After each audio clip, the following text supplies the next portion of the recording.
Hey, everybody. We are here for the first of the Tuesday edition of the Baseball America Hot Sheet Show. Jacob Rudner, Carlos Collazo here. So much to talk to about on today's show, but also want to give you a little bit of a sneak peek.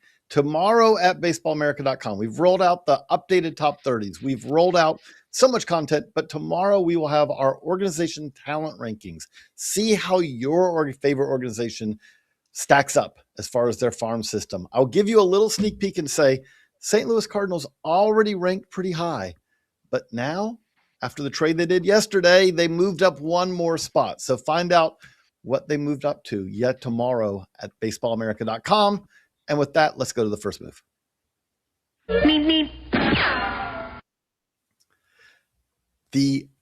Our draft rankings are now expanded to 200. We have 200, the top 200 for the 2026 draft, the July draft. Carlos Collazo, Jacob Rudner spent a lot of work on that. Carlos, this is kind of your baby. Reports up on 200 players now. And I want to start with kind of one of the big movers. So Cholowski remains number one, UCLA shortstop. No big surprise there. But we did see a pitcher kind of make a big move within the top 10, moving all the way up to number 3. Kind of take us through what happened. Yeah, so Cameron Fluke, the right-handed pitcher from Coastal Carolina, was one of the big movers within the first round. There's a lot of pull mechanics and big movement throughout the list. But when you look at the movement, like a 7-spot move inside the top 10 is pretty significant. And I mean, for me personally, as I dug more into the college pitchers in this year's class, I've kind of kept warming on Cameron Fluke. He's just such a polished right-handed pitcher who's kind of done everything you want him to do. I think as you dig more into some of the fastball traits that he has as well, there are some people who view his fastball as one of the very best in the class. Then you stack that onto just the performance that he's shown with Coastal Carolina as a starter. I think the command element that he has compared to some of the other college pitchers in this class is maybe a little bit more advanced right now. And we just very rarely hear anything other than universal praise on Cameron Fluke. We'll maybe get into some of our preseason voting for our All-America teams as well. But spoiler alert, Cameron Fluke was a unanimous first teamer in that balloting that we did, which is determined by scouting directors. So I think that is maybe pointing in the direction that he's headed on our draft board. I also wouldn't say that Cameron Fluke is like no doubt the obvious number one. He feels like the leader in the pack of a really rock solid group of 3 college arms who hopefully this year will get maybe a better feel for how those guys definitely are going to line up based on their performance and what they go out and do. Because it is very common for especially pitchers to go out in their draft year and just make significant changes, adjustments, and get a lot better. So we'll see what they do. But right now, Cam Fluke, leader in the clubhouse for SP1. The thing we've been hearing about this class is it's a really good class, shortstops, the high school class. Kind of the one like big question mark about this class is the college starting pitchers. And then you look at the updated top 200 and there are 3 college arms in the top 10. Is that kind of just a sign of just how strong this class is overall? Or is maybe the top end of the college pitching class pretty impressive, even if there may be some concerns about the depth? Yeah, the way I would describe it is the college pitching demographic seems to be the worst of a great draft class. So that doesn't mean that this college demographic is bad at all. It just seems like the least sexy of all 3. This 2026 draft is a tremendous class. We'll get into this more a week from now, but for several years now, this is the 6th year in a row that we've polled scouting directors on how they would rank a draft class on the 20 to 80 scale. And I'll just give you a brief spoiler.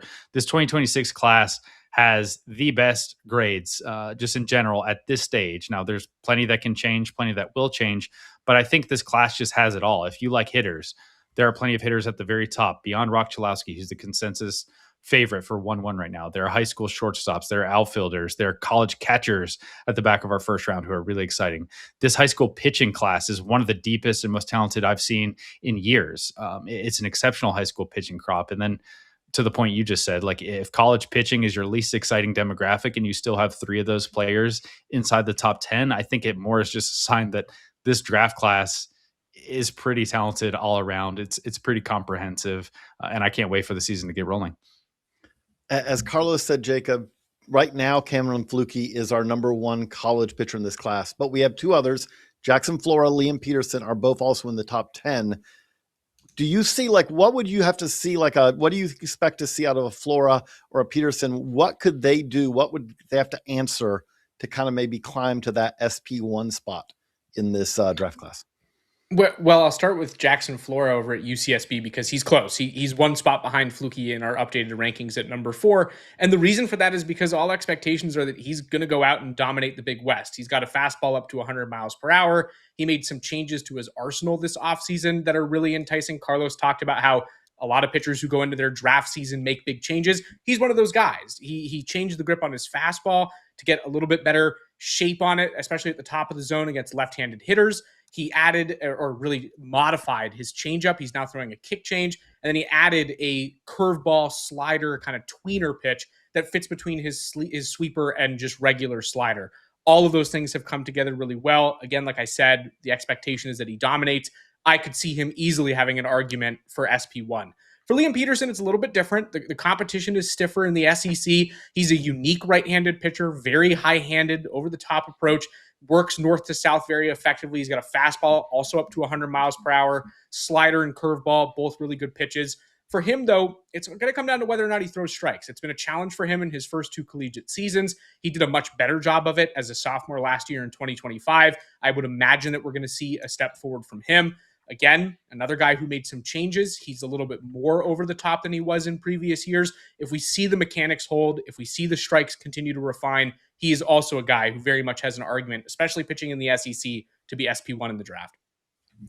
So you mentioned it, Carlos. This is also considered a very good high school class. We have 3 high school shortstops in our top 10. We've kind of talked about a little bit there. We've got a Grady Emerson. We've got Jacob Lombard. We've got Tyler Spangler. Eric Booth Jr. kind of took a ride, climbed up on this, this update. When you look past that top 10, it's really, though, it's the depth of high school talent, the guys who are first round caliber talents that really kind of, that could separate this class, I feel like, from maybe some more recent years before this. Is that kind of where this depth, or how do you kind of see the high school class shaping up? I think it's depth, and I think it's impact at the top as well. You mentioned Grady Emerson; he's number 2 in this class out of Texas, and I think he doesn't get a lot of attention because Rock Chalowski is just so overwhelmingly the 1-1 for everyone, and justifiably so. But if Grady Emerson was eligible in last year's class, he's probably the top player on our board. We like him at this stage better than we like Eli Willits, better than we like Ethan Holiday. He is an extremely well-rounded, proven, pure hitter. With tools across the board. So at the top, it's very good. I don't think we need to just jump straight to the depth, but the depth is also impressive. You mentioned Eric Booth Jr. He's an outfielder out of Mississippi. I think at this point, we've seen enough high school hitters come out of Mississippi and excel that I don't really care to hear about you can't take high school players out of Mississippi. The track record is not great. The track record in recent years is pretty good for that profile. And Eric Booth Jr. has just a tantalizing combination of athleticism and speed and power and contact skills, center field profile. He was a performer throughout the circuit. The one thing you look at Eric Booth Jr. and you say, okay, the swing is a little bit funky, but it works for him. He has this innate feel for the barrel. And when you layer that onto all the other tools that he has, the speed, he's one of the faster players in the class. Him alongside Blake Bowen, who's another high school outfitter in the middle of the first round here. We've got both these guys in the 15 to 25 round range. Blake Bowen was one of the better performers throughout the 2025 circuit. He's got a really exciting power speed combination as well. And then maybe the most interesting element of this draft class, because it is so strong, I'm really curious to see where these high school pitchers are going to go in the draft. Carson Boleman, Gio Rojas, Jensen Hirschkorn, Coleman Borthwick, Logan Schmidt. There's 5 high school pitchers that we have as slam dunk first round talents. Our team's going to draft those players early and pay them in the first round. It's a common demographic to slide and get paid a little bit more after the fact. But I think that there are teams that are going to look at players like Carson Boleman and Coleman Borthwick and say, hey, these might be high school pitchers, but they're extremely polished. They're physically ready. They throw hard. It's going to be hard for a lot of teams to pass on these guys, even in the top 20, even accounting for all the other college hitters and college pitchers in this class they're going to be competing with. So I'm really fascinated to see if this is maybe a bit of an outlier year for high school pitchers going in the first round, because the talent is there to warrant it. Baseball toss with Seer question. We are going to get to that. That's going to be part of our third topic today when we talk about the trade from yesterday. But right now, continuing on this, we have our high school and college All-American teams. So let's go back to school.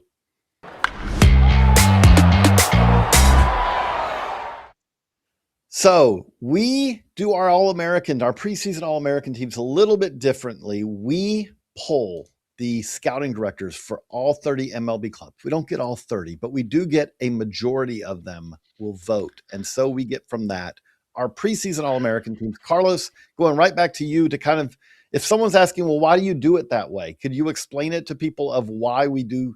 We're looking at it a little bit differently maybe than some others are. Yeah, ours is industry driven. Like you said, we have scouting directors vote on our preseason All America teams. We've been doing this for a long time. Ever since I came to Baseball America, this is kind of the process that we've used. And our guidelines for the voting are fairly broad. We just ask scouting directors to vote on these teams based on some combination of performance, talent, and future professional potential. And so what that does in practice for our list is it biases the list a little bit more towards draft eligible players, because those are the players that scouting directors are really focused on and locked in on. And it also biases more towards players who are going to be highly regarded in the draft. So there are some players who show up on our preseason All-America teams that maybe just don't have the sort of college performance that you might expect, but are just super toolsy and have a lot of upside. So players like a Carson Wiggins, who shows up on our first team as a reliever, we're not exactly sure how much he's even going to pitch this year. And so if you were framing your preseason All-America team as, this is the team we would assemble if we were trying to produce the best college production in 2026, that's not the team that we're assembling here. Our teams in general are really good proxies for the first round. And also because of that, they tend to be good proxies for 5-10 years later, who are the best players available at this time. So that's kind of the process that we use. And I'm also really excited this year because we got 18 teams to respond, and that's a pretty good outcome. Attendance is not mandatory in this exercise, but we really do appreciate all the directors and teams who take the time to vote on it. Because I think also as a player, it's just a little bit cooler to say, hey, I'm a preseason All-American because all these MLB teams thought so. Not to disregard my opinions or Jacob's opinions on players, but that maybe is just a little bit cooler for the players themselves. And when we say that, so that means we had 3 unanimous players on the college team. We've mentioned it's Rock Chalosky, it's Cameron Flukie, but I wanted us to talk, Jacob, a little bit about Georgia Tech's Drew Burress, the other unanimous selection. We've talked a lot about Chalosky. We just talked about Flukie. Drew Burress also, when you talk about just pure hitters, like for all that we might want to talk about with Chalosky's not the best pure bat in this draft class, is he? Like, I mean, I think that you could make a pretty strong case that the best pure hitter may be Drew Burress. And the most productive pure hitter we've seen so far in their college careers is Drew Burress.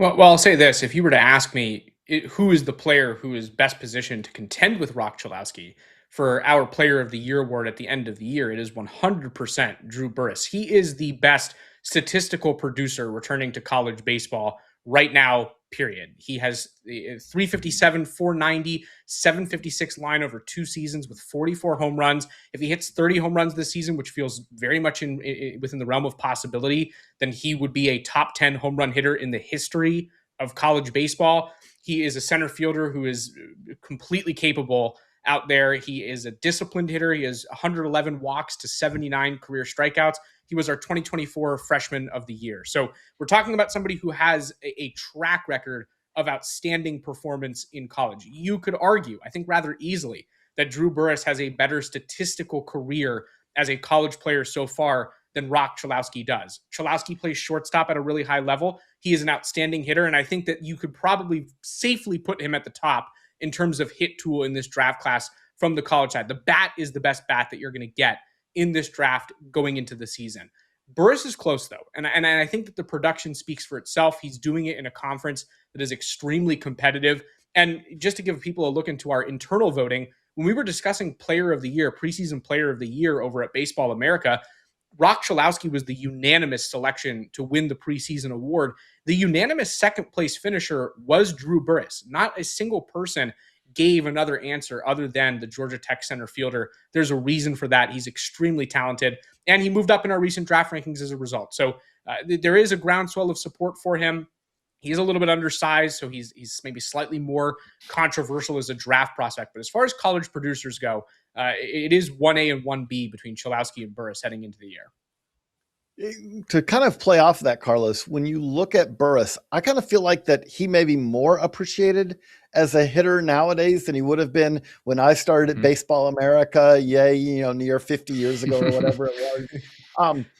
He's shorter, but it's not short, and he's short and stout. I feel like that there are almost some advantages. To go to a Kevin McGonigal type. There's not necessarily all bad things about being a little bit, not being 6 foot as a pure hitter, and a guy especially who's got some real pop in the bat as well. When you kind of talk to evaluators about Burris, is that a concern, or is that just kind of part of who he is? Well, I think that really, as you dive into Drew Burris's profile, that is kind of only the concern that jumps out. There are not a lot of other flaws in his game to mention. So size is the question. And if you think that his power is not going to directly translate to a wood bat, then maybe your limitation is, okay, we don't have the sort of physical projection with a player like Drew Burris because he is physically maxed out or close to it. And so if you don't think that power is going to translate directly, that's maybe where you can get towards some skepticism. I also think you just don't see players who look like Drew Burris at all drafted in this range. I did some research looking into this. There have only been 7 right college outfielders listed under 6 feet who were selected in the first 30 picks of the draft. And if you dial that down to players who are listed at just 5'9", which is what Burris is listed at, all the players who have gone in the first 30 picks at 5'9" in the college outfield demographic are left-handed hitters. So the right profile in general as a shorter guy historically has been something that teams don't go for. That said, if you're looking at just short players in general going in the draft, we have seen more players in recent years who go in this top 30 range. You look at guys like Tommy Troy in 2023, Drew Gilbert in 2022, Matt McClain, Sal Frelick 2021, Nick Gonzalez 2020. Like, we have seen more of those players drafted in recent years. So the industry is clearly turning on this point. You don't have to be 6'3", 6'4" to go at the top of this range. Your point about the benefits of short levers is a good one. And I think if you have the tools and you have the power to not really worry about that sort of physicality, I don't think it'll be an issue. I think there are enough teams who are not going to discount those players. But you mentioned Kevin McGonigal.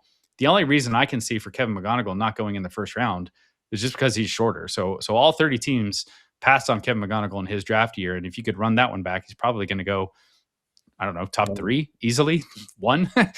So yeah, I think that's really the only critique with Drew Burris. He just doesn't look like a typical hitter in this range. High school All-American class also up at Baseball America. 2 unanimous selections on that, Carlos. If you would hit on that real quick, as far as who are the guys who really jumped off the high school All-American voting.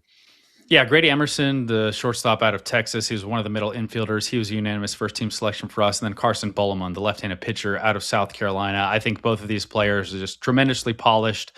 Both have a chance to go in the top 10 picks. And saying that for Bullimon, a high school pitcher in general, I think is a lot of praise. And I just want to maybe double-click on the fact that Grady Emerson should not be discounted as a prospect just because he's behind Rock Chalowski. In other draft classes, he would be a perfectly conventional 1-1 candidate sitting in that number 1 spot. So those are the 2 unanimous first-teamers on our high school class. A lot of college talk, a lot of draft talk. It's the Draft Top 200 over at baseballamerica.com. But we don't want to forget about, we did have a significant trade, 3-team trade this week. So let's go to the final sprint.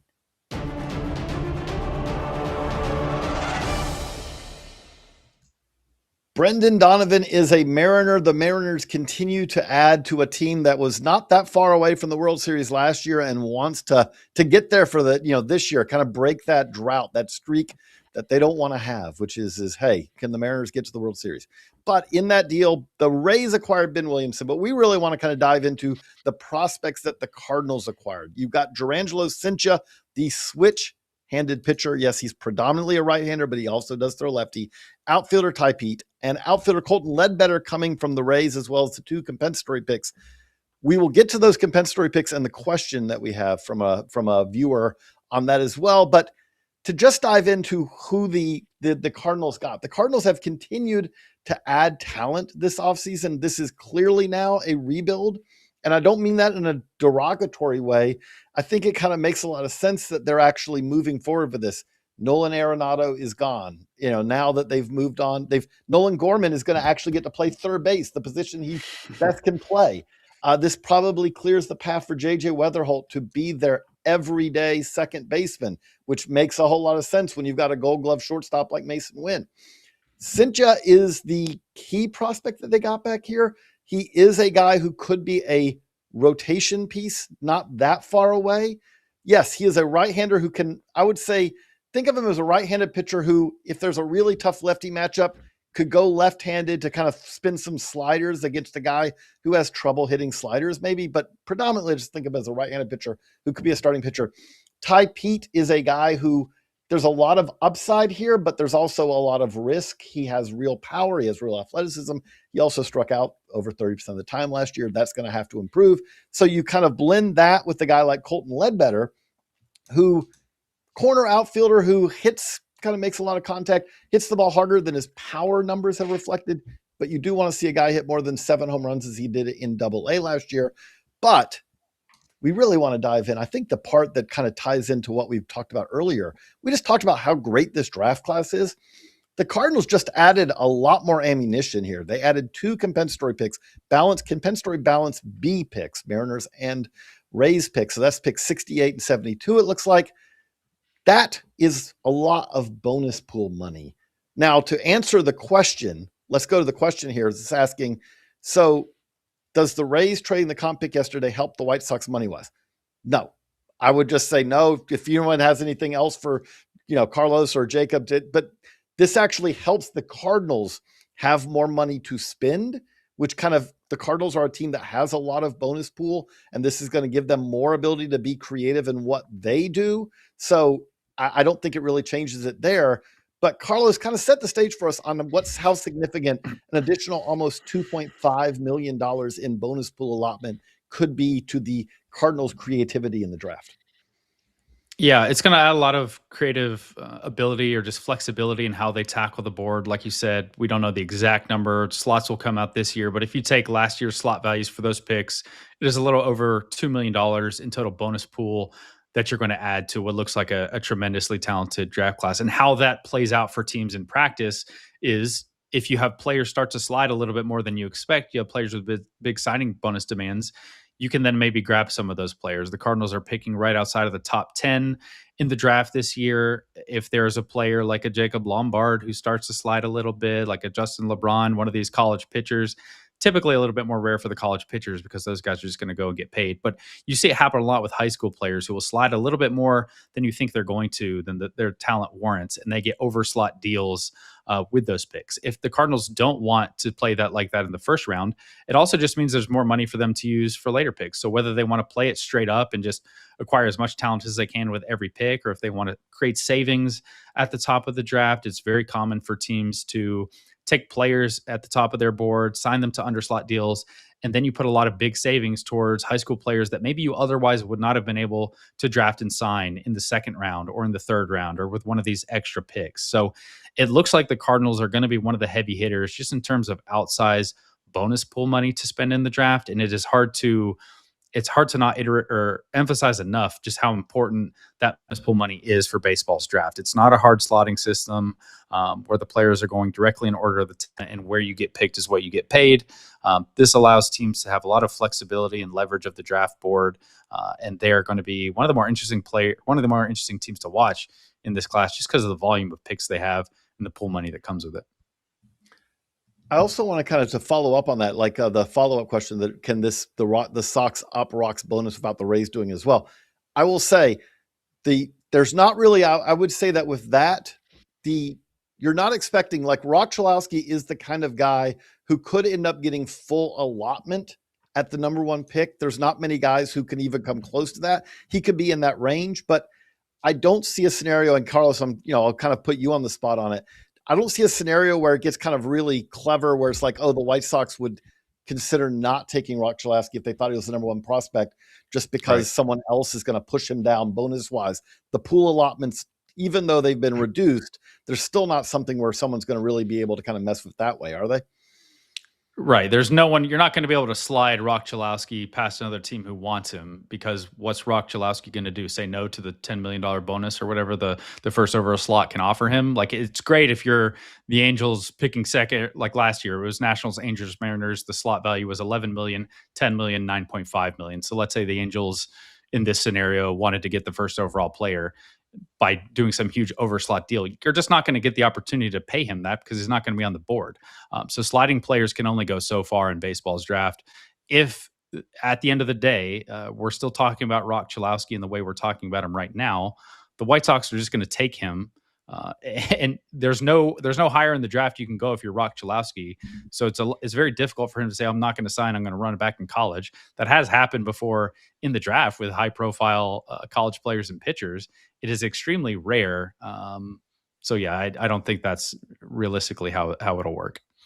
Hey, if the White Sox want Rock Chalowski, they're going to be able to take Rock Chalowski 1-1, and no one else is going to be able to do anything about it. And he will be very highly compensated by bonus pool allotment amounts for that. But thank you for joining us on the first Tuesday edition of the Hot Sheet Show. We hope you enjoyed this. Remember to like and share this video so others can see it. And please do subscribe to the Baseball America YouTube channel. A whole lot more content over there if you enjoyed this. We are putting out deep dives to cover all 30 organizations, a whole lot of draft coverage as well on the Baseball America YouTube and baseballamerica.com.